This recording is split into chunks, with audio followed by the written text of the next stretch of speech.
Due to the following CBS School Break special, Magnum PI will not be seen today. It will be broadcast tomorrow in the regular time period. Word Balloon is brought to you by the League of Word Balloon Listeners. Become a patron today. Patreon.com/wordballoon. For as little as $3 a month, you can really help Word Balloon keep going and get exclusive content you won't find anywhere else. Here's what you get. The Word Balloon Magazine, a digital publication packed with behind-the-scenes interviews, commentary, and insights from your favorite comic book creators, writers, and pop culture stars. And you can join the Word Balloon Book Club. Join Brian Bendis and me for a live monthly discussion of a hand-picked graphic novel. It's a great way to dig deeper into storytelling, art, and comic book history. Word Balloon has been a home for creator conversations since 2005. Your support helps cover production costs and keeps these interviews going strong. So if you love comics, creators, and long-form conversations, become a patron today. Be one of the League of Word Balloon Listeners. Patreon.com/wordballoon.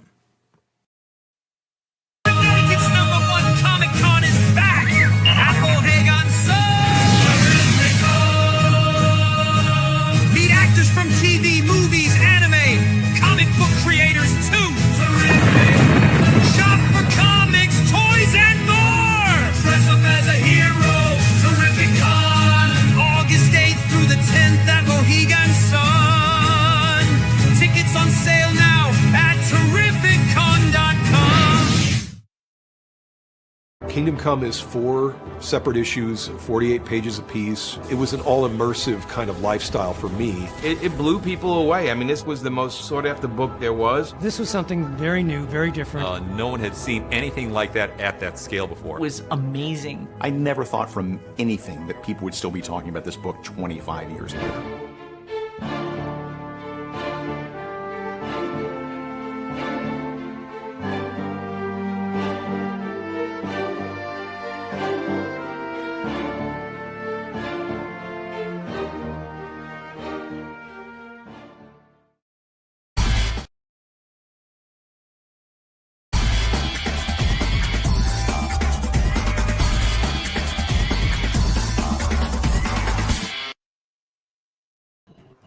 Good afternoon, everybody. Welcome back. It's time again for Word Balloon, the comic book conversation show.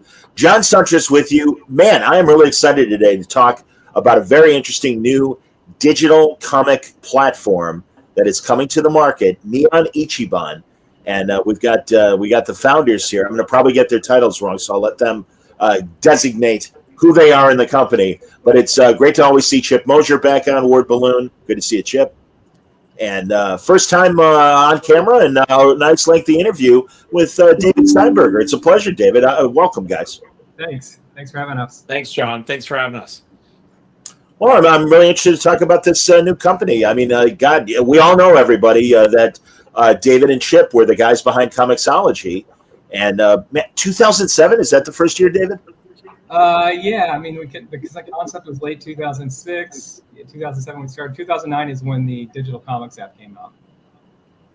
Okay, wow, man, and again, so important, and really created a new platform that beyond even before that, I don't even know if Amazon was doing how much they were doing digital comics. Yeah, they started it in 2011, maybe. They did some experiments in digital comics. I think DC started selling at some point in 2011, but that didn't work so well at the time. And eventually, obviously they bought it. So we did it better than anyone. Well, obviously you did, and certainly the fans felt that way, guys. I mean, no, there's a reason why you were able to build the brand that you did, and then sold to Kindle. And hey, I don't blame you. I mean, honestly, you make a great product and everything. What was the thinking behind that? Was it just too good of a deal to pass up? No, it wasn't 100% that. I mean, our goal has always been to make as many people in the world a comic, and we said everyone in the world should be a comics fan, and really, we felt like the reach of Kindle was just so massive, and their reputation for recommendations and connecting people to stuff that they're going to like was so good. It made sense to do that at the time. Yeah, and I think I think a lot of people forget that Comixology was bought in 2014. We had a really great run for a lot of years before the Amazon shut down the app, and they tightly integrated it with Kindle, and it became something else. Yeah. Well, and that's the thing, David and Chip. I really felt that during your stewardship, and I mean, it continued for a little while. It still is, actually. There are still Comixology originals, but I always thought that was a very interesting wrinkle to what you guys were doing. How much of that, David? You really walked away, and Chip. I mean, you both of you. I know you stayed with the company, a managerial position, both of you, for a long time. But yeah, was it coming back with Distillery? That was yours, Chip, right? Your initiative. Yeah, I mean, I'd been noodling on something. David had moved on to a different role in Amazon, and I knew, David and I had worked together since 2011 at Comixology, but back in my boom days, David and I started working together, in earnest in 2009. So we'd been talking almost every day since then, and scheming and making plans and doing cool things, and so when he got moved to when he got promoted to a different division in Amazon, I was like, well, I don't think I'm going to stick around. So I started noodling up on a plan, and then was talking to David about it, and David was like, let's do it, and away we went.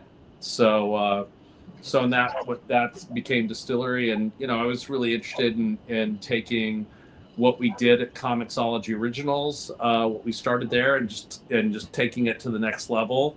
And David was also interested in that, and then innovating on the digital side, doing a bunch of stuff that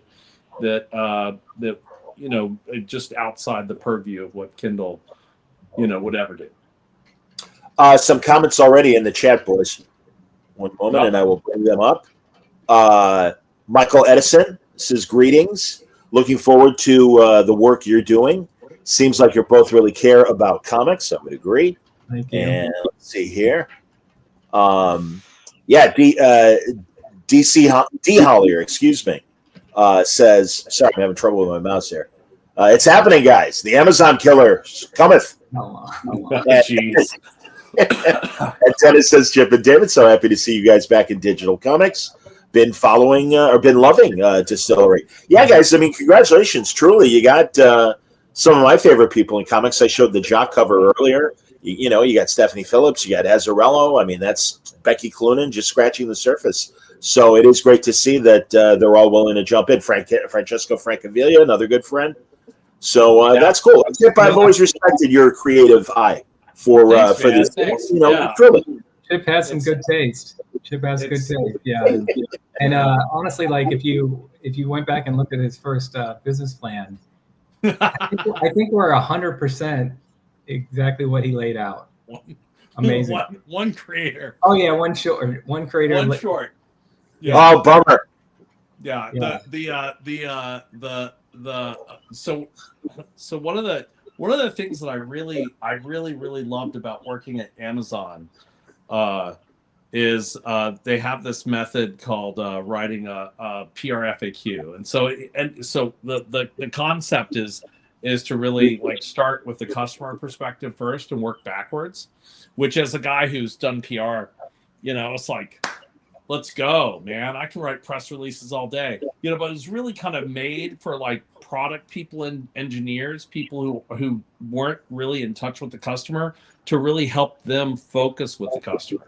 And so, but it's a really great process, and I still use it to this day, where you write a press release about what you want to do, and it's sort of a also like a manifesting exercise.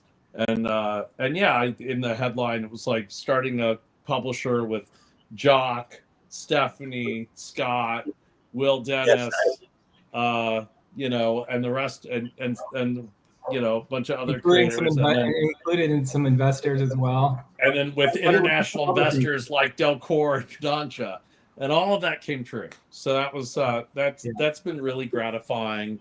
I think David and I are super gratified with the reputation that we left Amazon with. I think, has been helpful in us building Distillery. It's been an honor to work, with this level of creators and have the level of success we've had in publishing. Adam Freeman at Prana did some analysis last October with Managed Comics, and we're like the number 9 revenue generator for comic shops, that fall, which is, for a first year in publishing is pretty amazing. Somna, the Becky Cloonan Tulaote book, getting the Eisner for Best New Series. We looked, and there's never been a comic book publisher that got a Best New Series Eisner in the first year. And that's great. Of course, a lot of that is Will Dennis, really, overseeing that project and bringing out the best in Becky and Tula's work, and then that whole time, having control of the product has given David the chance to really dig in. And that whole time, once we launched the digital side of Distillery, David's been able to really push the limits on what people can do with digital comics. Talk about that, guys, because honestly, I absolutely respect what you're trying to do, but also, we've got not only Kindle and everything. Certainly, Marvel and DC have their own apps: DC Universe, Marvel Unlimited, and I realize too that you are going beyond the big two. And certainly, I'm going to ask you for your list of what publishers you've already got agreements with. You certainly got a lot of the big players and the international players. But yeah, Dave. I mean, I know Distillery came out first as hard copies and everything. And was there any concern, even though you guys certainly have the rep with Comixology, to finally offer a digital format as well? Yeah, I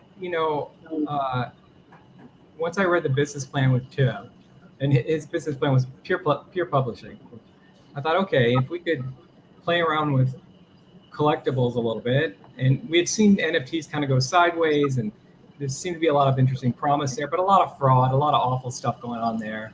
Not to mention blockchain stuff that people really hate, and the creators have all been impacted. Many of them have stuff stolen.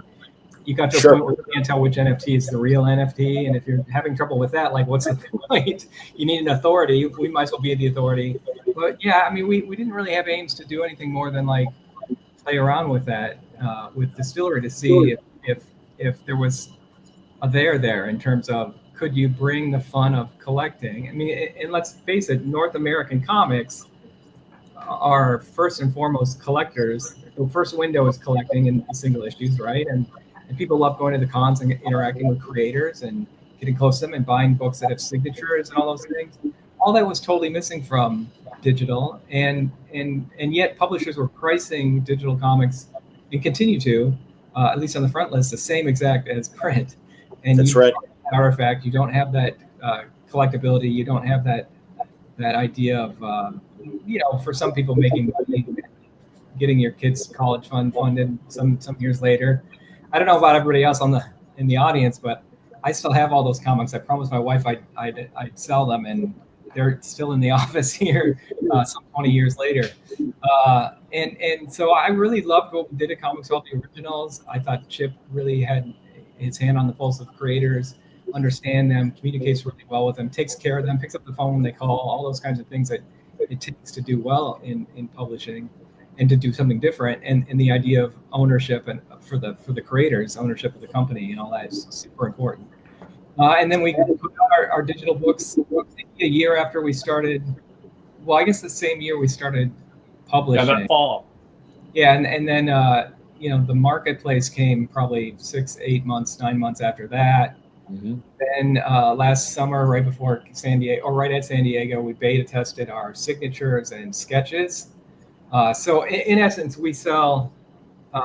If you think about a single issue, like I don't know, Gone's a great example. Sure. So Gone comes out on a Wednesday, in print and in digital, same price in both, Great, thanks. And that's great cover. And it comes out with several variant covers. We really kind of enjoyed that. It's great to feature a lot of great artists and up-and-coming artists as well. Sure. And in the store, if you're not there early enough, particularly if you have a smallish store, you could miss out. Or if you haven't pre-ordered, right, you could truly miss out entirely on the variants. Of course, you could miss out just by not having pre-ordered them, or the retailer not being able to order enough, and you've got that scarce for you. And so what we decided to try out was sell the comics for 7 days for a week. So just like the store, if you didn't get there with the first week, that's it. We've numbered them in incremental order. So the first one buying that book, you have edition number 1 of cover A, cover B, whatever. We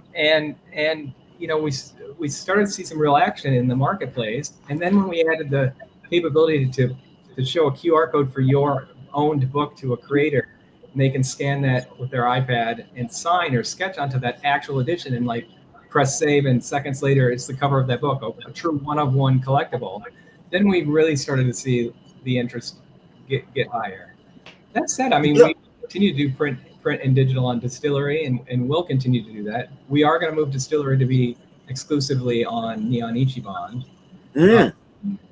And from a pure digital standpoint, or you're going to abandon the hardcover? We're all of it. Print. No, we love print. Oh, I see. Excuse me. Okay. We take this. I saw that comment earlier about the oversized format. We love the oversized format. We love the value of it. People don't really understand it's way more than 2 issues of any regular comic for less than 2 issues of a $5 single issue at this point. And sure. Yet that widescreen feel and the great texture of the paper that we select, and the artists have to work a little bit harder. They have to expand the space, but they seem to really love the storytelling as well. And I think we have a great library of hardcovers at this point, and we continue to add to that. Cool. Let me ask a question, if I may, regarding the NFT component of it and the ability to sell these digital comics, own them, resell them. The creator gets a piece. Please, let's be clear. Yeah, please. There is no NFT component. All right, God bless you, son. All right, fair enough. Then you'll forgive me. We have nothing to do with NFTs. We have nothing to do with cryptocurrency. No wallets. All right. Well, a non-fungible token is just specifically a product that is a digital product that is transferred at its most basic level, Chip, if you'll allow me that. And I do hear you, and I want you to clarify and appreciate it, David, saying blockchain is not involved in all the negative things that people associate with NFTs. That said, though, and guys, truly, I'm just asking because I am not a normal collector, and I ask these really just from a pure curiosity standpoint, that yes, they are one of one, and I understand that an artist can put a remark on a digital comic because of what you guys are able to do, and it gets transferred. But at the end of the day, it is still this digital thing. If you are receiving, proof that there is this digital collectible market out there that is excited by this prospect, great. But I just, as a layman, literally, as the most Luddite guy you're going to talk to, it's like, is that a thing still? It's still, to me, it's still a JPEG. Even with them personalizing it with a remark and a signature and all that. So help me. I don't lightly bring this up, John, but I feel like there's an age gap with this conversation. One of my kids, 13, has an allowance to buy clothes for their digital character on the app on the sure. game. And there's no ability to resell that. They just buy clothes that they want the character to wear. So I think for us folks of the older generation of comic book reader, it's a little bit hard to wrap our heads around, why would people do this? But if David and I didn't have the signals that there is a huge marketplace for digital collecting of comics. We wouldn't be doing this. I mean, Becky Cloonan has been doing selling commissioned remarks on Distillery.co since we put them out, and I think she's made like around $3,500, right? So there is a market for it. People want to do like interesting stuff with their digital comics, just like they want to buy clothes for their digital characters and such. And so there's and we have like so many avenues for people to collect. We have the sketch covers. People will be able to get their favorite creators to sketch on the cover. We'll have comics that'll be able to be signed.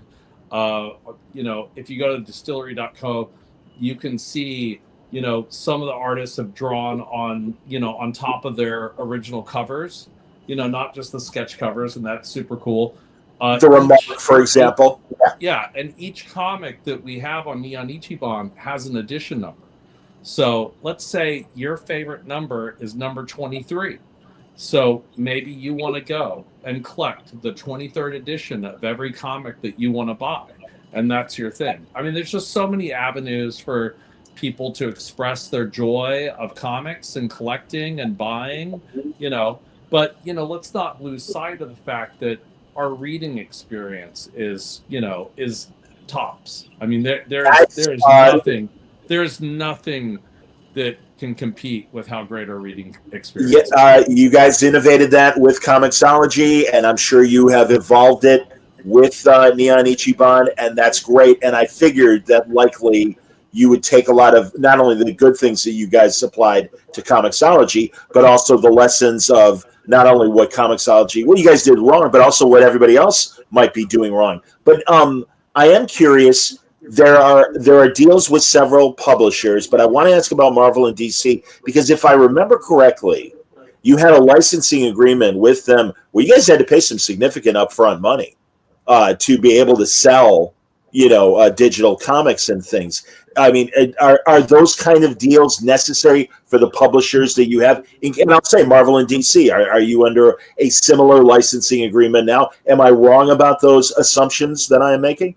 Yeah, I mean, we generally don't speak about the contracts because they're very clear NDAs on those things. So you're not wrong, and you're not 100% right. Different for different publishers. Every publisher is different. Okay. And we think the most important thing for us, and kind of get back to the collectibles bit, is transparency. So I do really appreciate and encourage the questions. For sure, and understand why people would be curious. And one of the things that we're doing is making it very clear, because there's a question about I think Michael Aitson here says, what features are we proud of? And I think first of all, getting back to the basics of shopping for comics and how people think about comics, new releases, publishers, creators, and getting those very clear ways to browse and be able to see what's new and be able to see what's new in the backlist and all that kind of stuff, and bringing back that to the forefront, because that's gone missing for any digital comic seller. But that, what we're really proud of, I think, is the transparency of things like, is this a resellable comic? Is this a signable and remarkable comic? Is this a downloadable comic, and what kind of download? And so publishers get to, we, just like at Comixology, we want the broadest library of comics available. And different publishers are in different places for that. So as an example, where Distillery books are going to be near a free PDF download, Marvel is going to be watermarked in some way. And we'll make that clear that that's what you're talking about. I'm sorry. Can you repeat that, David? Your microphone clipped a little bit. Marvel is going to be what? Watermarked. Watermarked. Okay, continue. Excuse me. Yeah, and some publishers don't have rights to do that, but we still want their content. We still want. Sure. And you start talking about manga, you're even going deeper in that places that license manga have the mangaka the creators, the mangaka themselves. They have a lot of rights, and which is great, but that does mean that each mangaka has to agree to the platform, has to agree to if they want it resellable, has to agree to whether or not they want it signable, and whether it's downloadable, right? And so that's an education and that's going to take time. And so I expect these qualities to change over time. At the same time, that is front and center on every page of every comic on what you're getting, what kind of licenses that you're getting, and I think that's super important. And there's just, the fact that, and we're encouraging the downloads because that is kind of the permanent artifact that you may want as a buyer.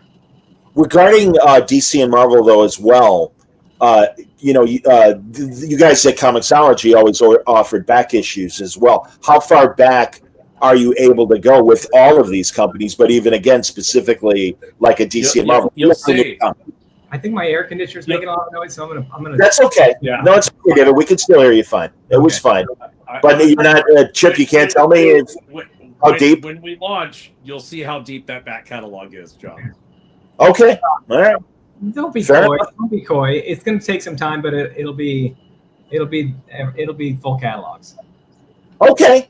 Great. That's excellent. We can't launch with the whole thing. We can't launch with the whole thing, but I can tell you, doesn't like my teasing. Doesn't like my teasing. There's going to be a lot at launch, though.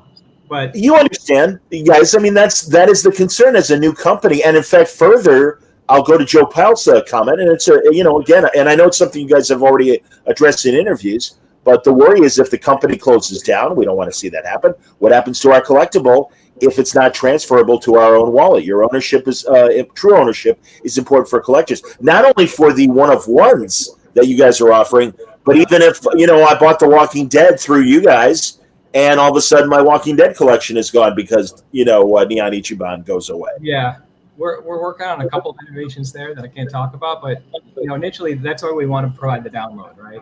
So if you want to take possession of that comic and hold on to it on your hard drive, you can do that. What we didn't want to do, is first of all, many publishers will not even touch NFTs at this point, and so we at the end of the day, we want to serve the customers at the level the publishers are willing to do so. This has always been our philosophy. Was our philosophy of Comixology as well. If Marvel or DC don't want to do X, still want to sell Marvel and DC with the clarity of what your kind of license you're getting.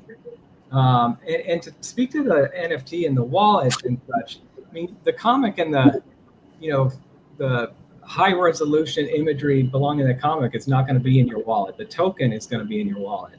And many of these NFT creators or stores actually have managed imagery and comic books. So you may still have that token, but it's not opening anything if that company doesn't still serve that image. Now, some of them use the interplanetary file system and things like that. So it's really possible. But then getting the right level of DRM there, I haven't run across anything that's quite done that. Meaning that, IFPS, it's not gated by a key. I'm sure some people solved it, but regardless, we come back to the idea that we can't even supply, as a retailer of digital comics, we wouldn't even be able to supply many of those comic books because the publishers aren't interested in that. The creators have felt burned. They don't like the energy consumption of the blockchain. There are many very good reasons not to do it, along with the fraud and those pieces. Chip, I was wondering, and again, one of the things I loved about Comixology, but you haven't talked in a while. I want to hear what you have to say about it. The fact that independent creators can sell their stuff at Comixology as well. Will that be available right away with Neon Ichiban, or are you starting with just the publishers? What is the philosophy for a self-creator that is doing their first books to be able to sell them on Neon Ichiban? Yeah, as you know, that was a big initiative that we had at Comixology, and it's certainly something we have on the roadmap for Neon Ichiban, but it will not be available at launch. But it's something that we look forward to rolling out. And all right, we mentioned DC and Marvel. I know Oni is involved. I know Dark Horse. Delcourt is one of your main investors. Has the relationship with Delcourt afforded you the ability to sell the American comics that they were offering to the French market? And are you able to kind of ride with them from a business standpoint, or do you have individual deals? And if you don't mind, list the publishers that are available right away at Neon, or will be when you launch. Yeah, the available publishers at launch are in alphabetical order. Dark Horse, Distillery. Let's see if DC. I've already messed. DC. Dark Oh, Horse that's that. DC.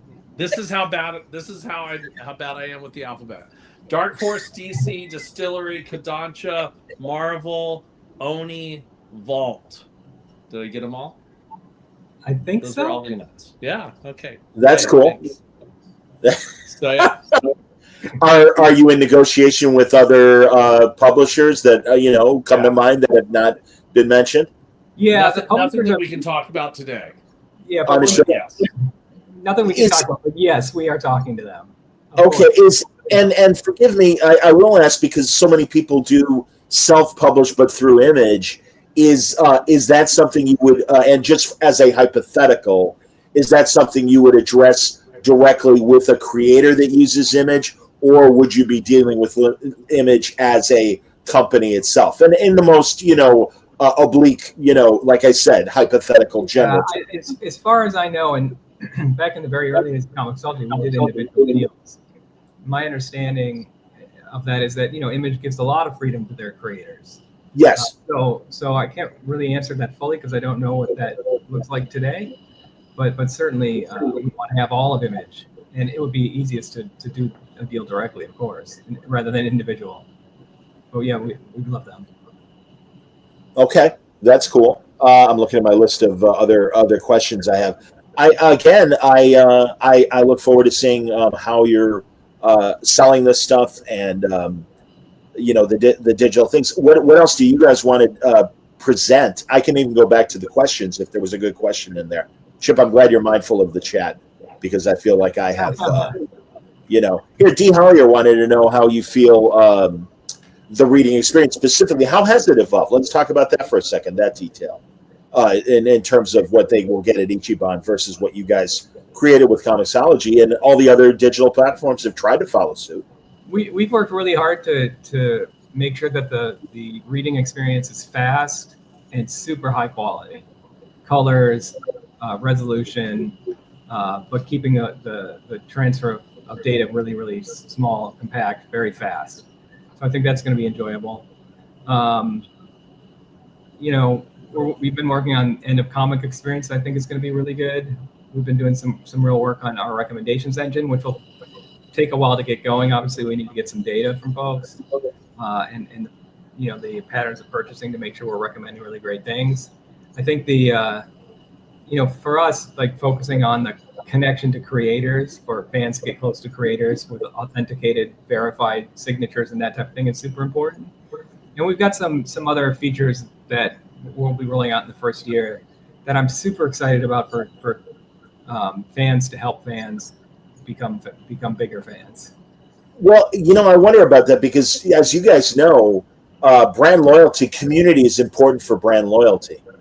And beyond message boards and things that likely will be articles on the site, perhaps critic picks, things like that. Are you going to put any sort of media component? Will there be will there be a Neon Ichiban YouTube channel where you're talking to your creators or your distillery creators and having that kind of programming?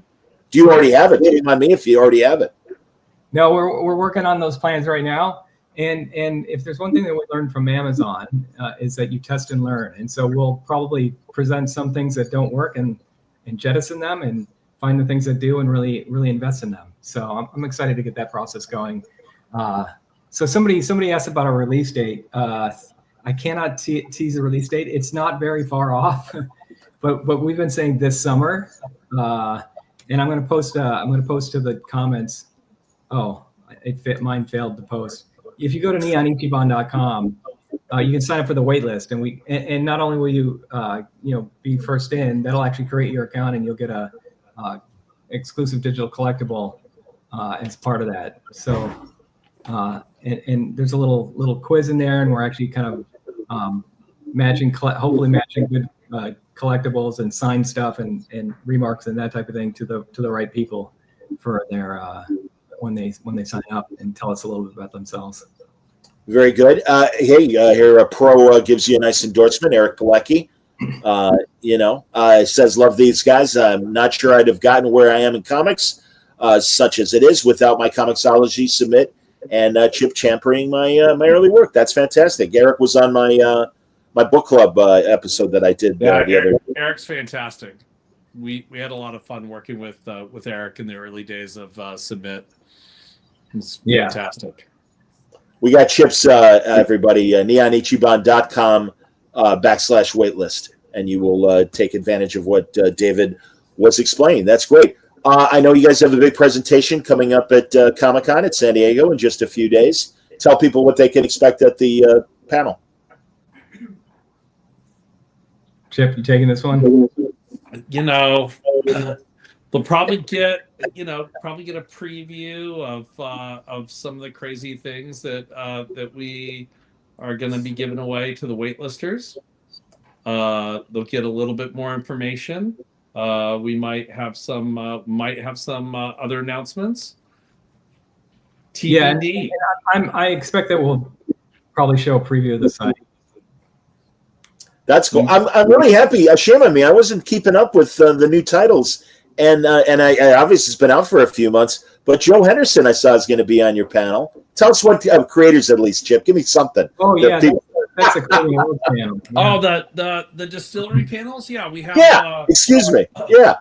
Oh gosh, the distillery panels. We have Joe Henderson's on one, and Becky, I think, is on one. Clunan. Yeah, I mean we have so many. I'm gonna have to pull up my cheat sheet, John. Fair enough. While you're doing that, I'll ask these questions of David. D. Hollier wants to know if there will be a dedicated app for tablet users. Yes.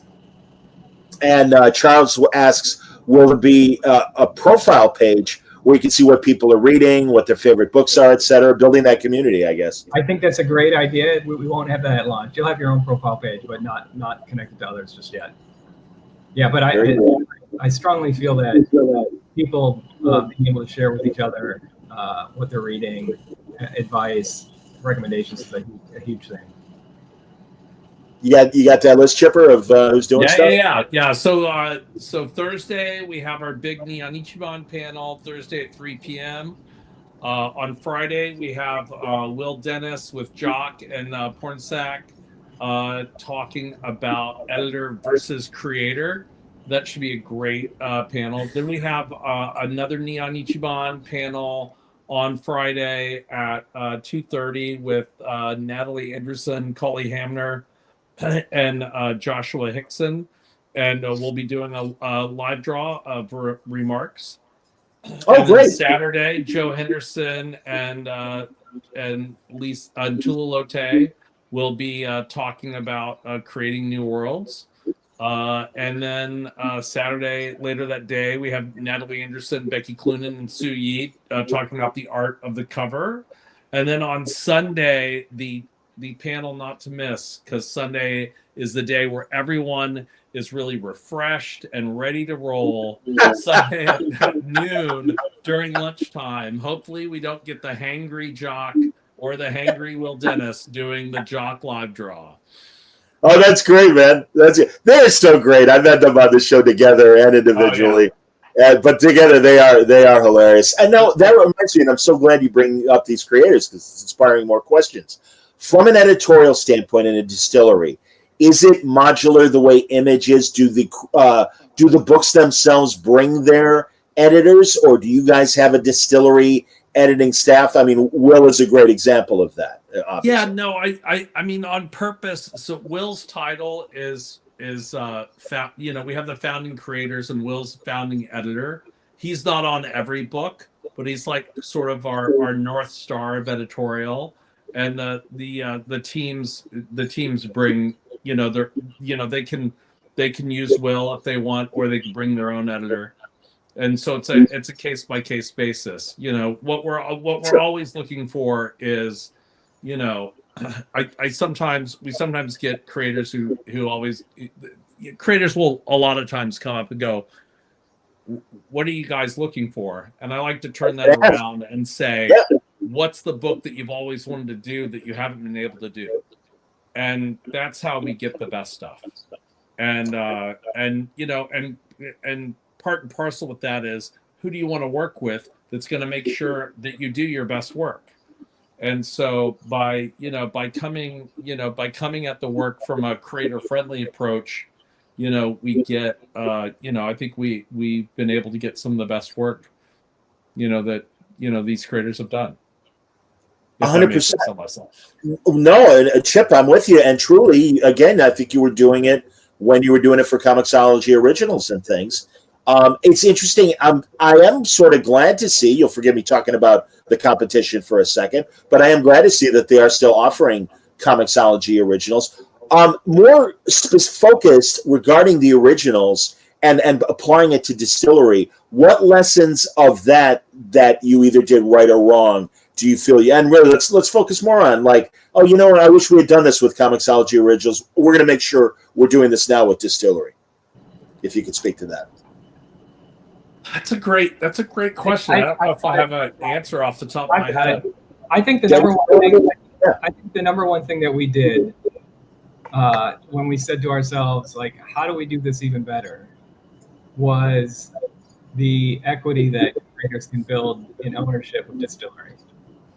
All the founding creators have deals that they knew what kind of equity they get as they deliver books.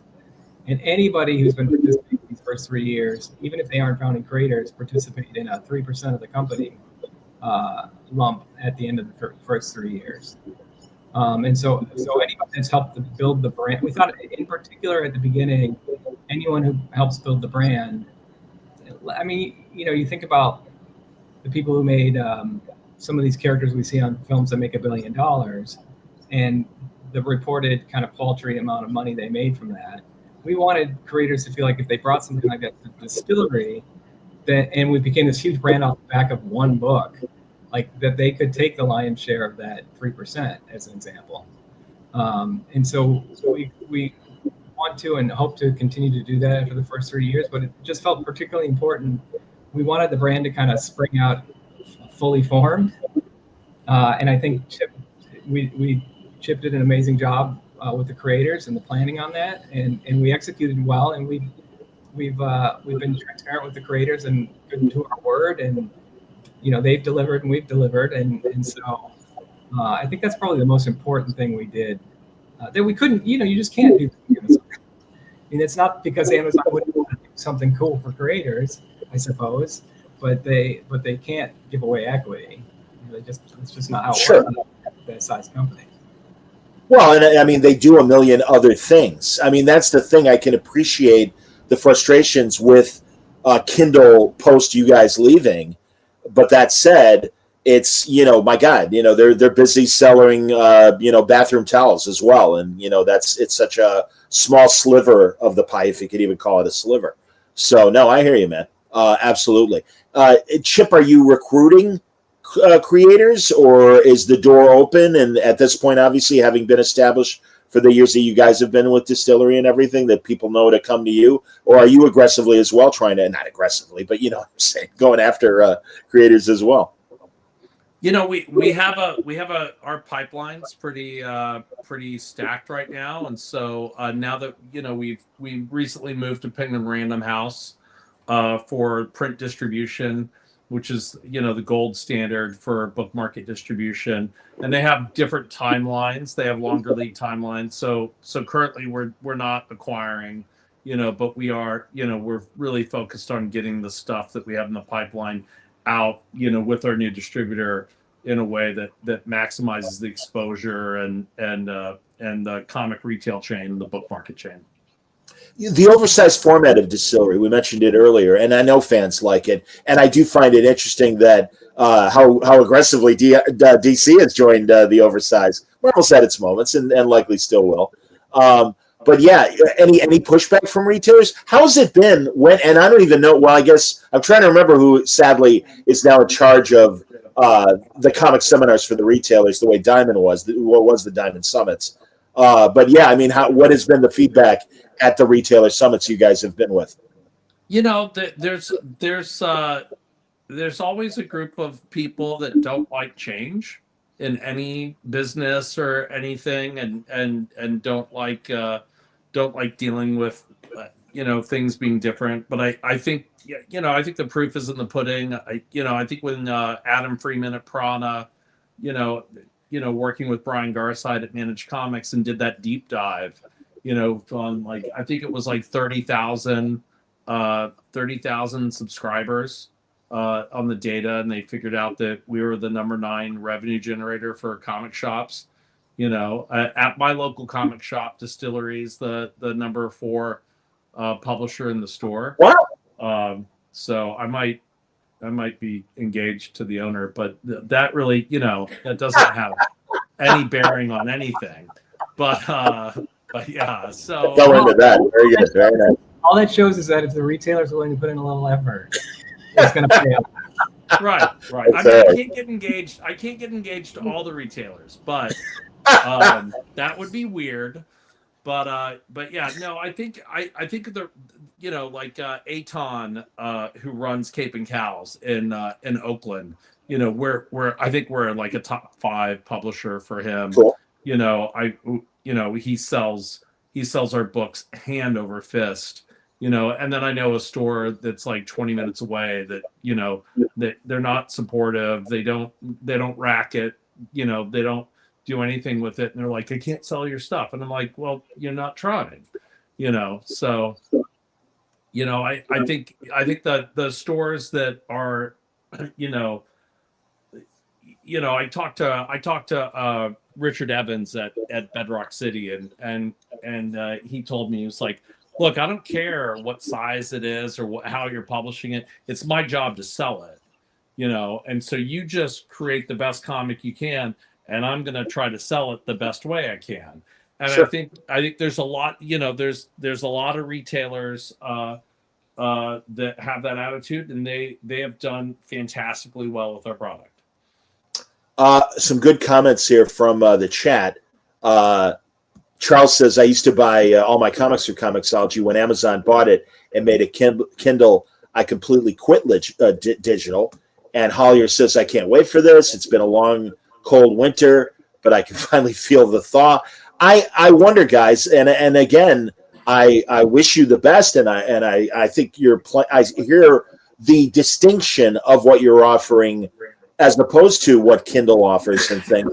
I think, and also that you're focusing on this digital savvy trader that is interested in one of ones and things like that. So I think that's a good component. But yeah, I do think that Kindle is still, they got the back issues, they've got the current issues and the new issues. Everybody still sells at Amazon, like it or not, and everything. So obviously that is a challenge still, would you say?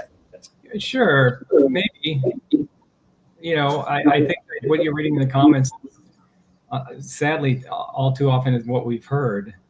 And honestly, like, for us, it's how do we serve them the customers and creators and publishers in a better way.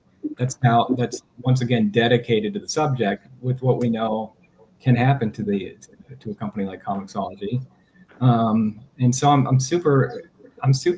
I think both of us are quite humbled to be able to do this again and do it better and do it with modern tooling. But I do want to mention, and state clearly that our cover A's are available forever. So we are serving the reader. You can always come in and buy a cover A from any publisher, any front list. Those they'll be resellable if the publisher allows it and remarkable. But we'll continue to sell that initial issue as long as we can.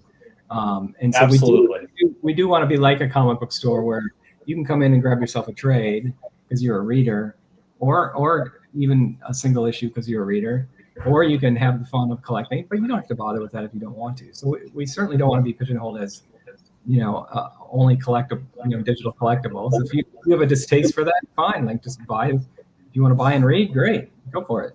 We have that option. Absolutely. Yeah, I mean, one of the reasons, we're launching not only with Dark Horse, DC, let's see, I'm gonna get this, Distillery, hang on, Marvel, Oni and Vault, but we're also launching with Kodansha, and so it's it was really important for David and I to have both comics and manga.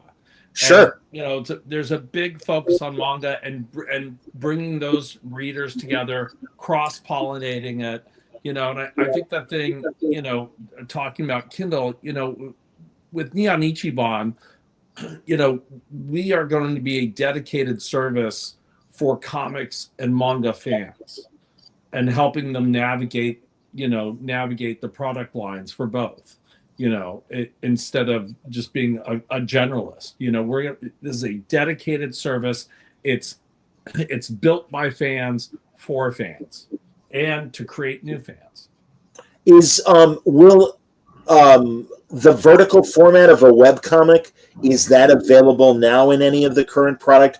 And would it be on the platform of Ichiban to offer webtoon style comics if somebody wanted to bring them over to you guys? Yeah, I mean, I think that it won't be available at launch, but yes, certainly I think if you want to serve comic book readers, you have to address the formats in which they read, right? And so I think we'd be foolish not to have some vertical scroll capability. Absolutely. Charles here, I got to put the comment up here. Stand by. One thought I had when you guys will have profile pages is you can treat them like video games.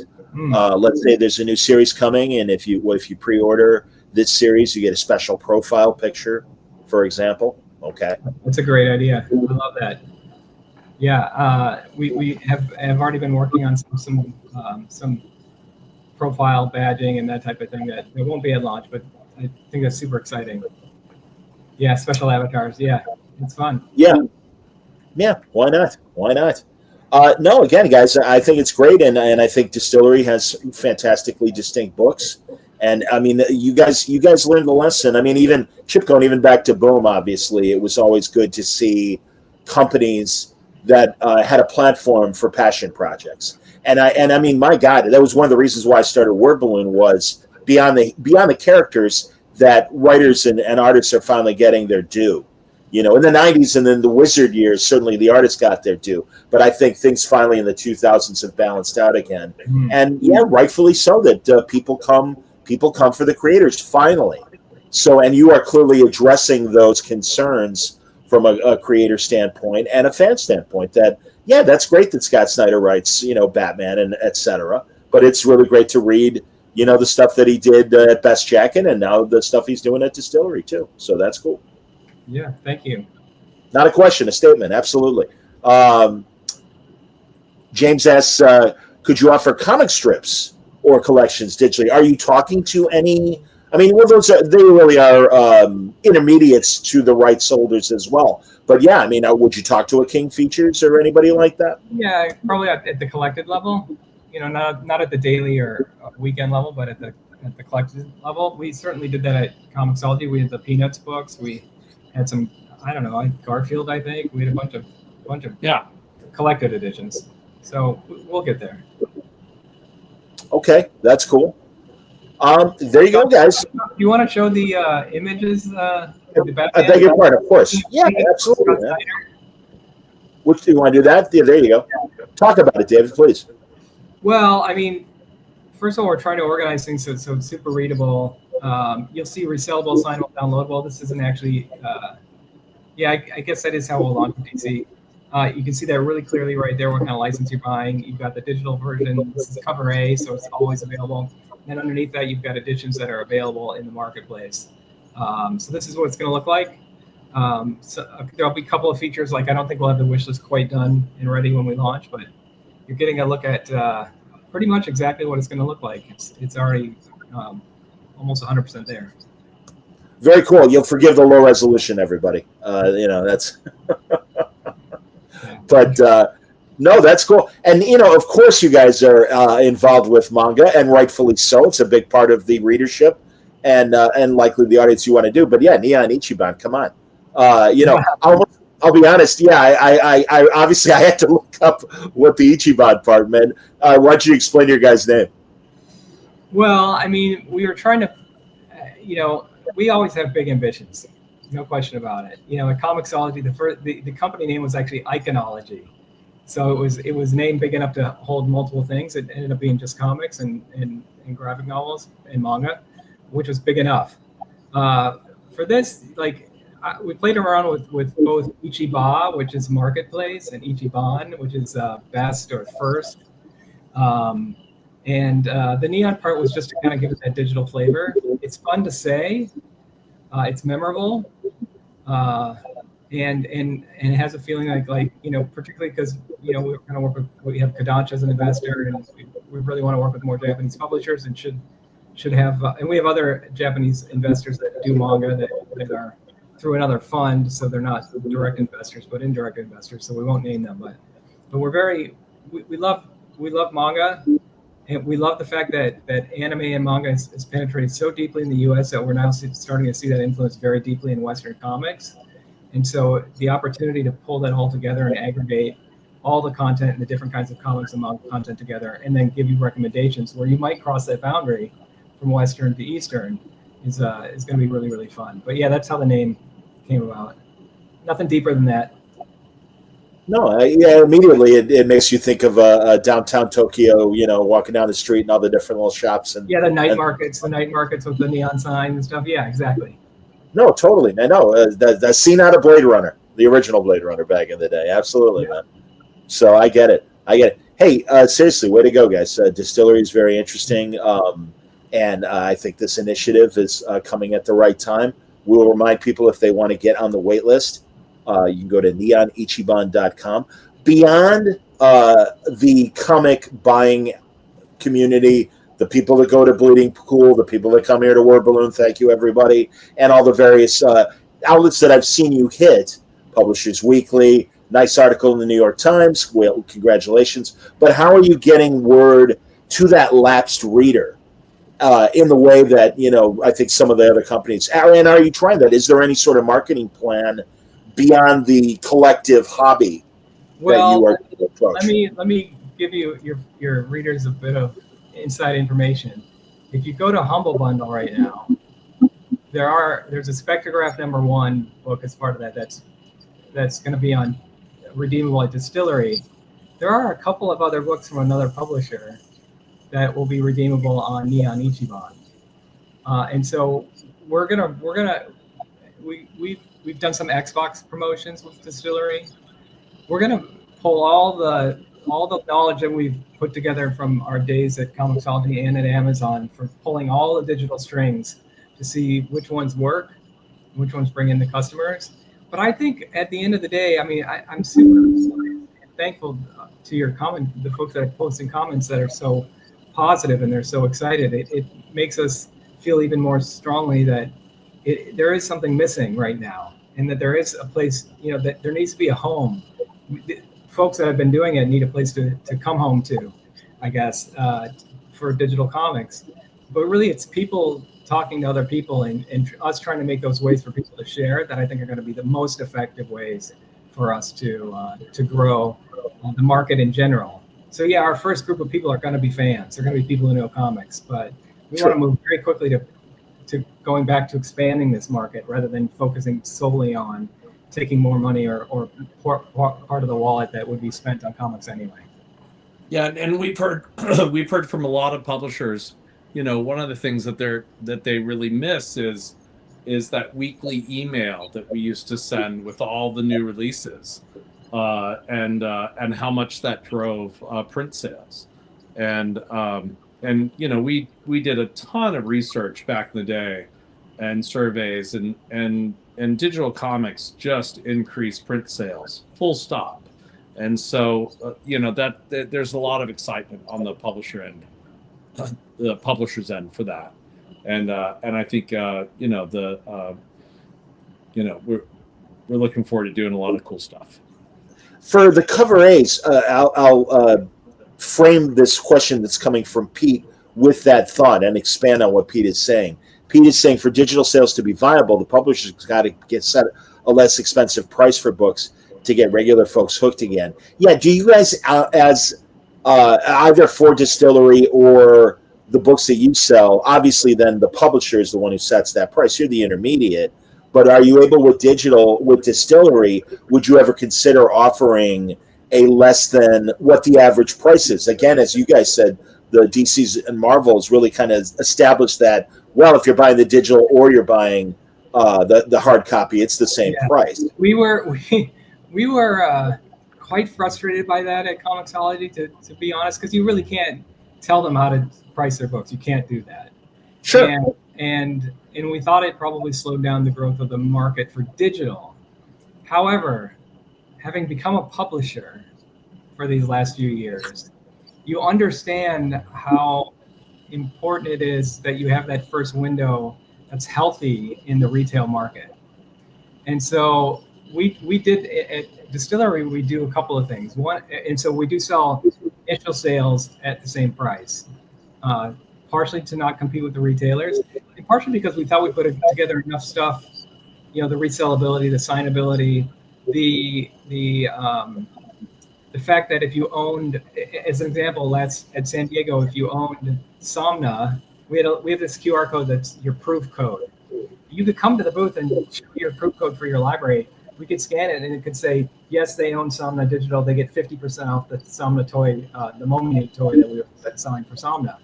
And so giving in real life or virtual benefits, anybody who owns digital at Distillery has access to special digital covers that nobody else has access to because they're owners of certain digital books.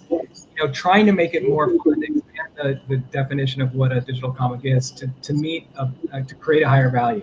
That said, our back issues, like everybody, will go down over time for that cover A. But yeah, there's certainly, and Peter, I hear you, I feel your pain. Lots of people thought digital comics should be 99 cents and they just explode. That truly would have undermined the whole reason comics all succeeded is because we understood publishers and retailers, and publishers, particularly Marvel and DC, were very worried about retailers just straight going out of business. And Marvel had already been bankrupt within the decade of when we launched. And so they were super worried about retailers reacting badly to same day as print digital and just stopping and just, committing harikari in essence, not thinking through the result of that. It's a super efficient business for publishers. They print exactly the amount they need to because the orders, they know how many have been bought. So exactly. It's the nature of the business. And yes, eventually maybe that changes, but we're more of a mind of like, let's figure out how to make more value for the digital buyer. And then we'll reduce the prices over time. I think you got. Yeah, I'm sorry, Chipper. Please add to that. No, I'm just saying, it's been a great conversation. I really appreciate your time, and I really appreciate all the fans and the comments. Yeah, we're a little over our hour, and David and I have to focus on San Diego. I totally understand it. I appreciate you guys talking to me on a Friday afternoon. And in fact, the person asks me how long this is going to be, I'm like, I don't want to keep more than an hour because I got work to do. And again, San Diego. Congratulations on what you established in Comixology. It is clearly evolving with Distillery and Neon Ichiban. And no, honestly, I know I speak for a lot of readers that what you guys innovated and what you created really made a difference in the comic book market and the hobby, and continued success now on the digital platform with what you guys are doing. So well done. Thank you. Thanks, man. Thanks, everyone. Thanks, yeah, and on Monday I'm going to talk to a fantastic creator, Jeremy Adams, on Word Balloon Live. I hope you'll join us then. We'll be talking about Aquaman, the Green Lantern Corps. We might get into supernatural talk, who knows. But a whole lot more. That's happening on Monday night on Word Balloon Live. Until then, thanks for watching. Thanks for listening. Stay safe, stay happy, stay healthy. And now, of course, something popped up and blocked my outro. Here we go.